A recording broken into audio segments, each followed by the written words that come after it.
Hi, welcome back to Biz Jet TV. It's Fab Poli here today, and we're going to be talking about an accident that happened to a Challenger 604 in Iran. This happened in March 2018. The aeroplane crashed into a mountain, killing the 11 people on board. But before we get into this accident and analyze why it happened and see what we can learn from this, as we always do in these accident analysis episodes, let me just encourage you to subscribe to Biz Jet TV, all about private aviation here. Lots of content on this channel, and once you've finished watching this episode, please have a look around, see what other content we have here. I'm sure you'll find a lot of value, and then give us a thumbs up at the end of this episode, and please comment below. We love hearing from you and hearing your comments and suggestions. That's it really. So let's get straight into today's episode. So I just said the airplane was took off from Sharjah in the UAE. It was heading towards Istanbul. There was a lady on board who just been to her bachelorette party with some friends. She was the daughter of a very rich Turkish entrepreneur. She was a bit of a socialite, so she was on her way back to Istanbul to then have her wedding, get married in that, and the airplane crashed into a mountain, killing everybody on board. So let's look into the accident and see exactly what happened. So the airplane was in a climb. It was climbing up to 38,000 feet. The airplane was flown by a captain who had about 13,000 hours. He was a former Turkish Airlines captain. And the first officer was a female, a former Turkish Air Force pilot. So interesting dynamic there. We have a male and a female flying, the male in charge, the female with some military experience there. So that's interesting. So they're flying, they cleared up to 38,000 feet. At a certain point, there's a discrepancy in the two airspeed indicators. Basically, one airspeed indicator is giving one speed, the other airspeed indicator is giving another speed. So immediately, as they're in the climb, the captain sees that one of the airspeed indicators is going into overspeed. So immediately interprets the situation as an overspeed situation, and he puts the thrust levers to idle. Now, the airplane is in a climb situation, okay? So it's the nose is pitched up, and now what the pilot has done is brought the thrust levers to idle, which is obviously going to reduce the speed, but the nose is up. Okay, now this is actually what you do if you want to stall an airplane. Any of us that have learned to fly know this, that what you do is you keep the airplane level, you take the power off, okay, and then you try and keep the airplane level, okay. And what happens is, to try and keep the airplane level, you just have to keep increasing the nose, because now you've got no power. So you keep increasing the nose, increasing it, and then you get to a point where you get to that critical angle of attack, and there's no more airflow over the top of the wing, and the airplane stalls and does this. So we are in this situation at coming up to 38,000 feet. This is what happens. So the captain interprets this as an overspeed situation, and what they didn't do is they didn't go straight into the checklist. So he just immediately put the thrust levers back. Now, you can have situations like this. It could be icing. There's a sort of number of things that could suddenly make one airspeed indicator give you one number and the other airspeed indicator give you another number. Now, there is a thing on board called the QRH, or the Quick Reference Handbook, which is basically an emergency checklist. So when you have a situation like this, what the pilot should have done, and the first officer pulled the QRH out, started reading the checklist, okay, which basically told you to go into the computer. Okay, and I'm explaining this in layman's terms, so those of you that aren't aviators can understand. Go into the computer, because the computer will give you the real speed of the aeroplane. So even if the airspeed indicator, which is working with pressure, air, and whatever, the computer will be talking to satellites and all sorts of things to compute your actual speed through the air. And then insert that speed and fly according to that speed. Now, that's what they should have done. So the first officer was reading the checklist to the captain, and she tried to read it 3 times, but kept getting interrupted. But at this point, the airplane's got into that situation where it then stalls, and, the pilot's then hearing this overspeed. He's reading this overspeed indication, okay? And the airplane's telling him overspeed. And so instead of pitching the airplane down, because now the airplane is stalled, he keeps pulling back.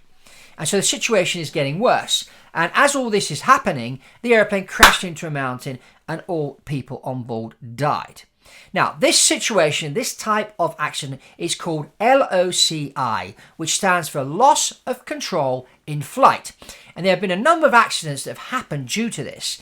Now, you can get into situations like this. The pilot really, there may have been a crew coordination problem between the captain being male and the first officer being female. Now, the other thing is upset recovery training is an important thing which can help your pilots avoid the loss of control in flight. It's recognized in situations like this, which was where they had an unreliable airspeed situation. So one of the airspeed indicators was not giving the correct thing, but the question is which one is the one that's giving you the false indication. But there is a quick reference handbook. So, before you jump into conclusions, which is exactly what happened here, he jumped into the conclusion, there's the airplane pitching up, and immediately brings the thrust back. Doesn't he think that this is going to cause a stall situation? So they really should have, talked to each other. The captain should have listened. They should have gone for the checklist. But I think if the pilots, the first officer definitely had upset recovery training, because being a military pilot, you do that kind of training. The captain, I don't know. But had they had recent upset recovery training, and that's not enough to do it in the simulator, you should be doing it in an airplane as well. And so this is really, really important, because what the upset recovery training is going to do is going to put your pilots into certain situations, go through scenarios like this one here, and say, this is what happened, the airplane crashed, it killed everybody, this is what they should have done. Okay, and then, during the upset recovery training, you'll be put through a number of different scenarios in a real airplane, which will allow your pilots to experience this, recognize these situations, okay, well, prevent these situations, number one, but then if they suddenly do get into these situations, recognize exactly what is happening and then take corrective action. Okay, so these are three really important things that need to be done. So this accident could have been avoided if the pilots had had the upset recovery training and they had communicated properly. As I always said, if you haven't seen the episode on the Swiss cheese model, just click on the link above, and that will explain all about accidents. They never happen for one reason. It's always a series of reasons. And so this is what I think happened here. There was probably a crew coordination problem between the two, and maybe it had been ego on the captain not wanting a woman to correct him. So there could be that personality conflict there. I don't know the individuals that were, but there's certainly something was going on there that shouldn't have gone on. And the other aspect is, doing the checklist, the training. So there's a number of factors here that cause this accident. So this is what we can learn. So not only do your pilots need simulator training, first of all, you need to choose the right people that are going to get on with each other. And humility is something really, really important. I always say, leave your ego on the ground. I've said this before. You need to be humble. You need to talk to each other. When I did my command course, I remember my instructor saying to me, well, one of the main reasons that accidents happen is that the pilots do not gather enough information before they decide the course of action. And this is exactly what happened here. The captain did not gather enough information before taking the corrective action. If he had spoken to the first officer, they'd said, okay, this is what I see, this is what you see, what should we do? Let's take the checklist out, gather the information, assess what's really happening, and then take action. No, he immediately jumped into a situation. He thought it was an overspeed, and he brought the thrust levers back, not recognizing he was in a pitch-up situation. He should have looked at the attitude. That's basic instrument flying skills that should be taught. And this is, again, when you do the upset recovery training, you go back into the basic instrument training and that to realize, this pitch, power, speed. This is what they teach you. And that, a certain pitch and a certain speed will have a certain power setting. A certain power setting and a certain pitch will give you an equivalent airspeed.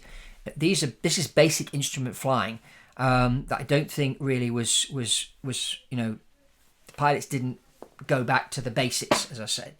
So this is kind of what happened here in this accident. So again, loss of control in flight. This is one case. We'll be looking at a number of other cases like this in the next few episodes. you know, and just to make you realize how important pilot selection and pilot training is in it, not only the simulator, but also the upset recovery training. Really, really important. If you're out there to buy a private jet, you're there because you're buying the jet as a business tool. It's going to take you from A to B to C to do a lot quicker, and you need to travel in safety. And that's why I'm doing a number of episodes here on Biz Jet TV about this, just to sort of drive the point across on how important it is. And as I always say, you pay peanuts, you get the monkeys, but not just in pilot salaries, but also in pilot training. So don't go cheap on training your pilots. Give your pilots more training, give them the upset recovery training as well, so that you, your executives and your family can be safe. So that's all from me on this episode. If you haven't liked this video, I encourage you to give us a thumbs up, comment below, let us know what you think, and give us any suggestions. That would be great. And also subscribe to this channel if you haven't done so already. And that's all from Fab Poli at Biz Jet TV, and I'll see you on the next one.